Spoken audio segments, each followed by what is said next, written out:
area and its contiguous districts.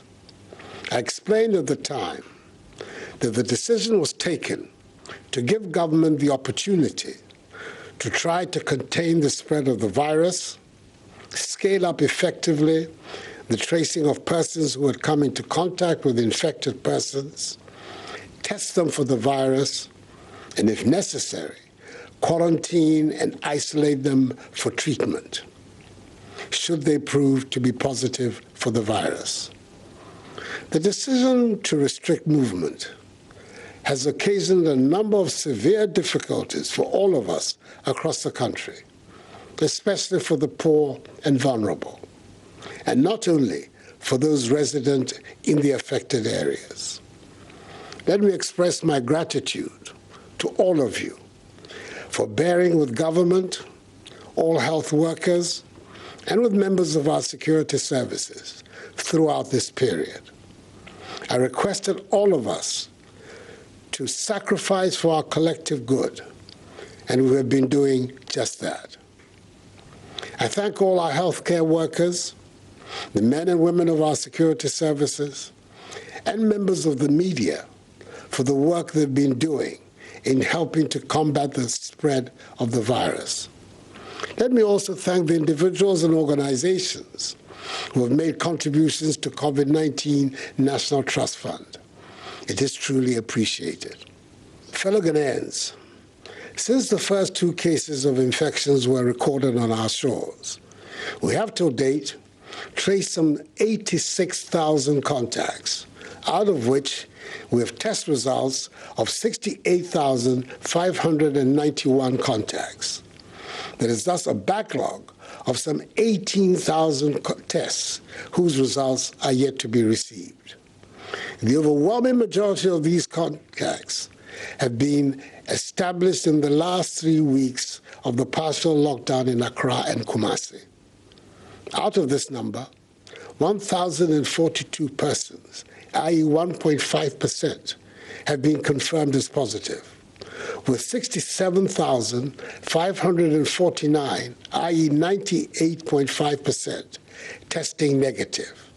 99 persons have recovered and have been discharged, and 930 persons who have been isolated are responding to treatment either in their homes or in treatment facilities. These 930 persons, after their treatment, will soon undergo the mandatory 2 tests to determine if they have also recovered from the virus or otherwise. The main reason our country has seen an increase in the number of confirmed cases over the last 3 weeks is because of the decision we took aggressively to trace and test contacts of infected persons. This has enabled us to identify and isolate infected persons, protect the population from further infections, and contain better the spread of the virus. Indeed, Ghana is the only other country in Africa to have conducted more than 60,000 tests, and we are ranked number 1 in Africa in administering of tests per million people. The decision to impose restrictions on movement was backed by the data at hand, and our next course of action, again, is backed by data and by science. Indeed, all that government is doing is intended to achieve 5 key objectives: limit and stop the importation of the virus, contain its spread, provide adequate care for the sick, limit the impact of the virus on social and economic life, and inspire the expansion of our domestic capability and deepen our self-reliance. It is important to state at the very outset, the scientists at the University of Ghana have successfully sequenced genomes of the virus responsible for the COVID-19 pandemic, obtaining important information about the genetic composition of viral strains in 15 of the confirmed cases in Ghana. This is a significant milestone in Ghana's response to the pandemic, as it will strengthen surveillance for tracking mutations of the virus and in the tracing of the sources of community infections in people with no known contact with confirmed cases. The Ghanaian scientific community is to be warmly applauded for this advance and contribution to global knowledge. Their work makes us proud to be Ghanaians, and who knows, God may work through them to discover a vaccine. What a triumph that would be. Indeed, the recent genomic characterization of African coronaviruses by our own scientists illustrates the need to establish the enabling framework for sustaining vaccine manufacturing in Africa. We must advance African-led partnerships to drive scientific innovations for the control of viral diseases by vaccination. Ghana, recognizing this critical public health tool, will support the African Vaccine Manufacturing Initiative, which is chaired by Noguchi's Professor William Ampofo, to promote the agenda for vaccine development and manufacturing in Africa by Africans for the world. Government has also introduced the use of drones to expedite the transportation of samples to laboratory centers. On Friday, 17th April, for example, 51 samples were delivered from the Ominako Drone Distribution Center to Noguchi. Furthermore, we're introducing rapid results testing to augment our surveillance and enhance contact tracing efforts so that we can quickly isolate and treat confirmed cases. From the 68,591 samples tested, we've been able to understand better the dynamism of the virus, mapped out its geographic footprint, and established current and potential hotspots. We've also been able to isolate and educate asymptomatic carriers and thereby help minimize the spread of the virus. So far, it has been established that the virus was imported into our midst from foreign shores and is being spread through person-to-person contact. The majority of persons infected in Ghana have mild to no symptoms at all, whilst a very small number have required hospital treatment, of which 9 persons with underlying ailments have died. Towards treatment, we've expanded and added to our network of COVID-19 treatment centers, with the Ghana East and Bank of Ghana hospitals being 100% dedicated to the fight. In addition, we have set aside separate COVID-19 treatment centers at the University of Ghana Medical School, Hospital, the Kolebu Teaching Hospital, Akufo-Addo Teaching Hospital, Kumasi South Hospital, and in other designated regional and district hospitals. Last Friday, I was honored to do the virtual sod-cutting ceremony for the construction of a 100-bed infectious disease and isolation facility at the Ghana East Municipal Hospital, which is being funded through a public-private partnership under the leadership of the Ghana COVID-19 Private Sector Fund, and whose construction, with the assistance of the 48th Engineer Regiment of the Ghana Armed Forces, will be completed in 6 weeks. Members of the Private Sector Fund have indeed acted like citizens and not spectators in these testing times for our country, and their patriotism is to be loudly praised. We have also scaled up the domestic production of personal protective equipment, and our health care facilities so far have taken delivery of 14,550 scrubs, 11,900 gowns, 19,980 head covers, 263,281 nose masks, 13,002 N95 nose masks, 41,117 varying sizes of sanitizers have also been produced locally and delivered to our health facilities. The enhancement of our capacity to test has been made possible by the dedication of the expanded teams at Noguchi Memorial Institute for Medical Research, the Kumasi Center for Collaborative Research, and the National Public Health Reference Laboratory. Further, we're making significant investments in the laboratories of the Veterinary Laboratory, Accra, the Center for Scientific and Industrial Research Laboratory in Accra, the Police Hospital, the 37 Military Hospital, the University of Health and Allied Sciences in Ho, the Veterinary Services Department in Sekondi Takoradi, the Public Health Laboratory in Tamale, the War Memorial Hospital in Navrongo, and the Cape Coast Teaching Hospital, so they can also use PCR technology. We are recalibrating 100 regional and district tuberculosis gene expert laboratories across the country to help ensure that we have a minimum situation of one testing center per region.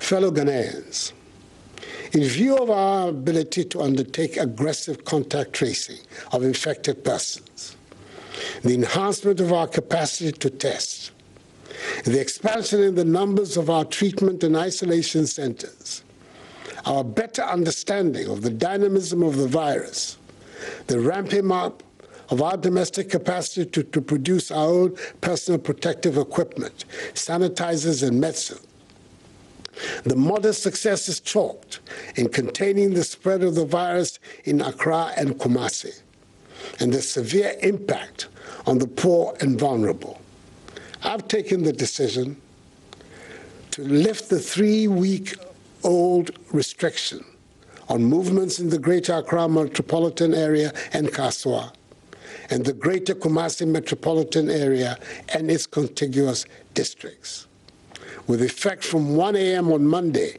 20th April. In effect, tomorrow, we'll see the partial lockdown in Accra and Kumasi being lifted. I must make it clear at the outset that lifting these restrictions does not mean we're letting our guard down. All other measures are still firmly in place. For the avoidance of doubt, the earlier measures announced on Wednesday, 15th March, which have been extended, are still very much in force and have not been relaxed. I'm demanding even greater adherence to these measures. In here, I'm referring to the suspension of all public gatherings, including conferences, workshops, funerals, parties, nightclubs, drinking spots, beaches, festivals, political rallies, religious activities, and sporting events. All educational facilities, private and public, are to remain closed. Businesses and other workplaces can continue to operate, observing staff management and workplace protocols with a view to achieving social distancing and hygiene protocols. Operators of public transport, including our buses, trotros, and taxis, are to continue to run with a minimum number of passengers, as they have been doing for the last 3 weeks in maintaining social distancing. They must also continue to ensure the maintenance of enhanced hygienic conditions in all vehicles and terminals by providing, amongst others, hand sanitizers, running water, and soap for washing of hands.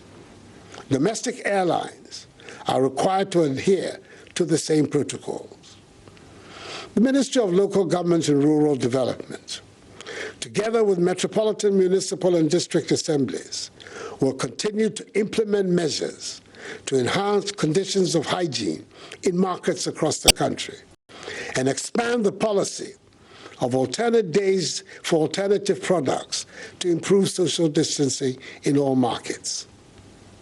As has been established, the overwhelming majority of confirmed cases have come from travelers or from people who have come into contact with travelers. It is therefore incumbent on us to continue to be vigilant about travelers into our country until further notice, and to congratulate the men and women of the Immigration Service and the Marine Police Unit for their work in securing our borders. the arrest of 10 West African nationals in Tamale, who all tested positive for the virus, the arrest of the 6 Nigerian travelers who entered Ghana through unapproved routes along the Ghana-Togo border near Aflao, who also tested positive for the virus, and the recent arrest of 10 fishermen in the western region who returned from Côte d'Ivoire and have been quarantined, testify to the determination of our security services to protect our borders. I have thus signed an executive instrument to extend the closure of our borders for 2 more weeks, beginning Monday, the 20th of April. Like the World Health Organization, WHO, has recently advised, I want to encourage you to wear a mask wherever you go, as it will help you not to contract the virus and keep it clean. If you own a business or are providing a service, i.e. a barber, a hairdresser, a tailor, a taxi driver, a trotro driver, and his mate, a shopkeeper, a food seller, please do well to use a mask. The Ministry of Health will very soon issue guidelines on face masks for public use. I entreat religious, traditional, community, and opinion leaders to partner with government in engaging, mobilizing, and enforcing adherence to social distancing and personal hygiene protocol practices in their respective communities. As difficult as it may be, I encourage all bereaved persons to conduct private burials of their loved ones, but ensure that the 25 personal limit is not breached. Indeed, some are burying their loved ones now in order to have the final funeral rites later. The morgues in the country are becoming full and will in themselves soon pose a public health hazard. So let us act quickly on this. As the day goes by, and as we continue to sustain a grip on the rapid spread of the virus, the systematic easing of these restrictions will be undertaken to bring life back to normalcy. Definitely, we will continue to record new cases of infections, particularly with our policy of aggressive tracing and testing. However, I want to assure you the government has put in place the appropriate measures to isolate and treat them. Should there be an unexpected outburst in infections within a community, I've put the health workers and the security services, including the police service and the armed forces, on standby to coordinate a rapid response of human and logistical resources, if necessary, to cordon, impose a curfew, trace, test, and treat infected persons in the affected community. Indeed, the focus of government's policy and action will be based on the implementation of the 3 T's, i.e., tracing, testing, and treating. In any event, stay at home unless it is absolutely essential. The movement of foodstuffs will continue from producing areas to the markets, and with the intervention of the metropolitan, municipal, and district assemblies, the markets will be better organized for the sale of foodstuffs. Fellow Ghanaians, as we fight to halt the spread of the virus, we also engage in fights on 2 other fronts, fights we must equally win. Firstly, there continues to be the deliberate dissemination of fake news, disinformation, and outright lies by some unpatriotic citizens about the spread of the virus since its outbreak in the country. These acts are being orchestrated by those who seek to benefit by seeking to sow the seeds of panic and confusion amongst the populace at this time of national crisis. I have an unequivocal, unambiguous message for those involved in these despicable acts. Put an immediate stop to it, or be held accountable for your actions. Secondly, has been aptly stated by the Ghana Medical Association, being infected by the coronavirus is not necessarily a death sentence. I've noticed with great concern the stories of some persons who have recovered from the virus now being confronted with another problem, i.e. stigmatization. This is not right, as it will rather drive away people from getting screened, tested, and treated. The stigmatization of recovered persons must stop, because if the virus did not end their lives and livelihoods, the stigma from members of their communities should not. I know the effects of the measures to contain the virus have been difficult for many, and that is why I mandated the creation of the 1.2 billion cedi coronavirus alleviation program to support households and businesses. Out of this amount, 280 million cedis is being used to provide food for the vulnerable and free water for all Ghanaians for 3 months, i.e. April, May, and June.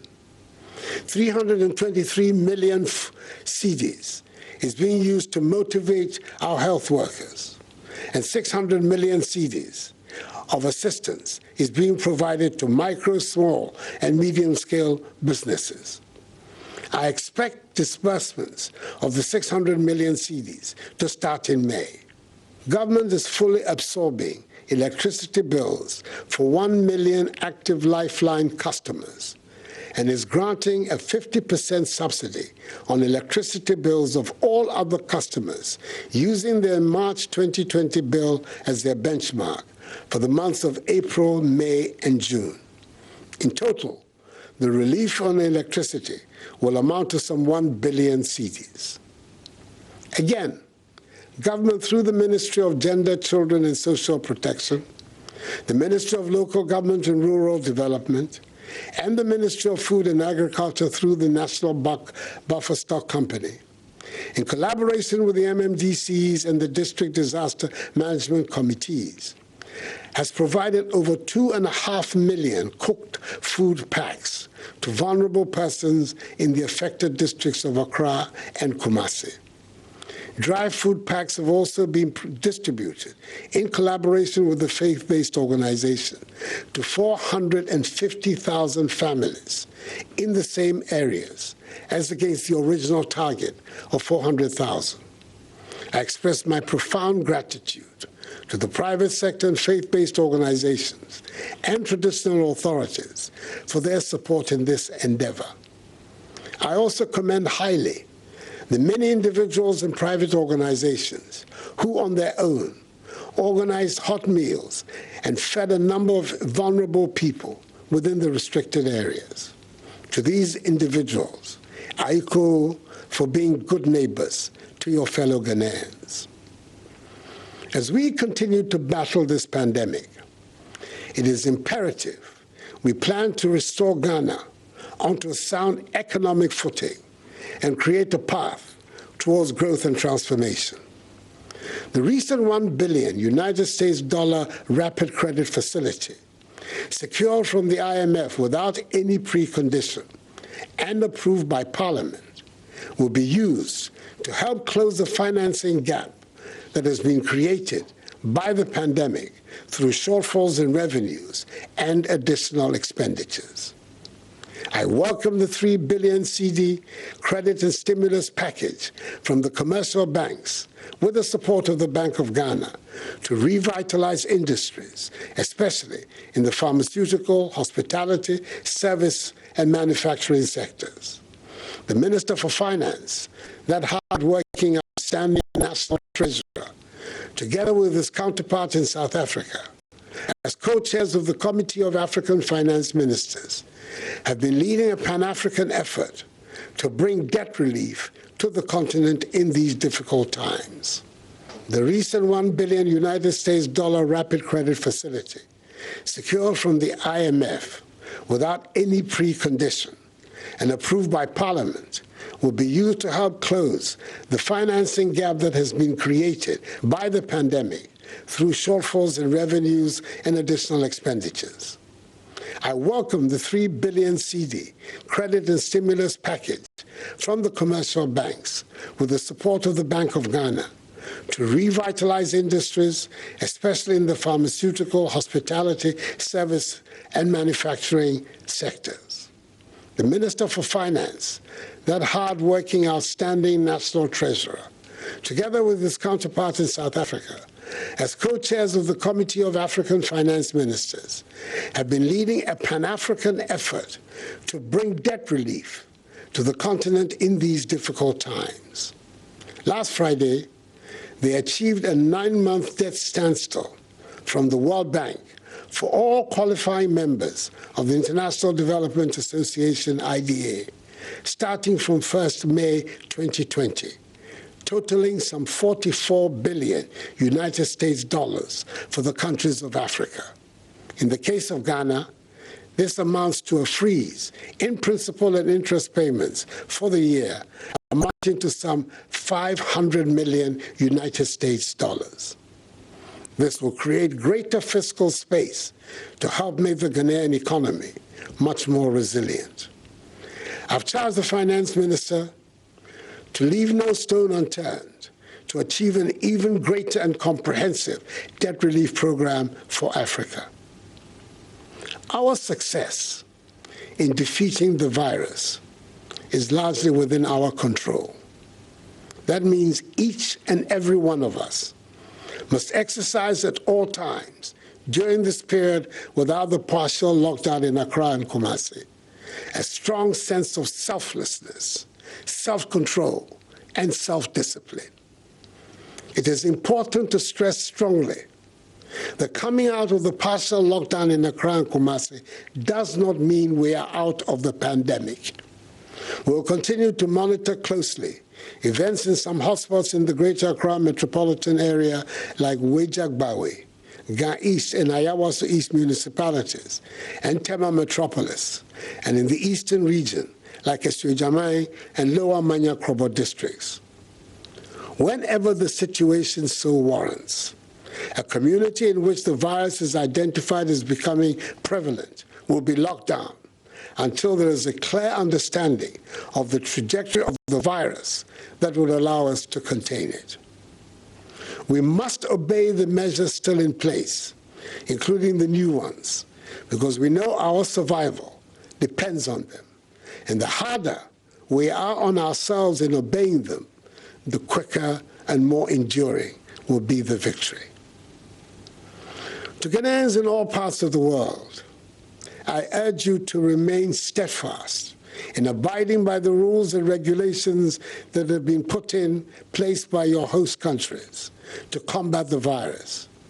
And I extend the condolences of all your compatriots at home to all families abroad who have lost their loved ones to the virus. And I take this opportunity to wish our High Commissioner to the United Kingdom and Ireland, my good friend, Papa Usuankuma, who has been affected by the virus, and other Ghanaians abroad who have been so affected, a speedy recovery. This disease is new, and it is in plain evolution, and there is therefore as yet no vaccine or cure. But we know enough to take action, and we shall be nimble and adapt as the situation changes. We will tailor our solutions to our unique social, economic, and cultural conditions. There is no one-size-fits-all approach, but I pledge to you the government will do whatever is required in our particular circumstances to safeguard the lives of our people and keep our economy going. Discipline, self-discipline, is that strong bridge that all of us, from the safety of our homes, in our workplaces, and in our communities, must build. We need to build a strong bridge of self-discipline in order for us to cross over from this difficult period of restrictions and the spread of the coronavirus to the other side, where total freedom to go about our normal lives awaits us. To defeat the virus and get there, We have to accept that we have to wash our hands, maintain good hygiene, refrain from shaking hands, wear our masks, and practice social discipline in all of our engagements. Fellow Ghanaians, we are confronting one of the greatest challenges of our generation. We have to win this battle. We have to defeat the virus. It is our behavior and response that will determine that. I have every confidence that collectively, we Ghanaians have it in us to rise to the occasion and become victorious. I'm very grateful for the great support you have given my government and I as we steer our country out of this crisis. Continue in unity to provide that support. This too shall pass, for the battle is the Lord's. Medama sepa munkoso entie wasam ne nyina endi nkonim. Mindanya siwa nye ya no ya boa no ni wio tue koni wo fe wo yenkonim. May God bless us all and our homeland Ghana and make her great and strong. I thank you for your attention and have a good night.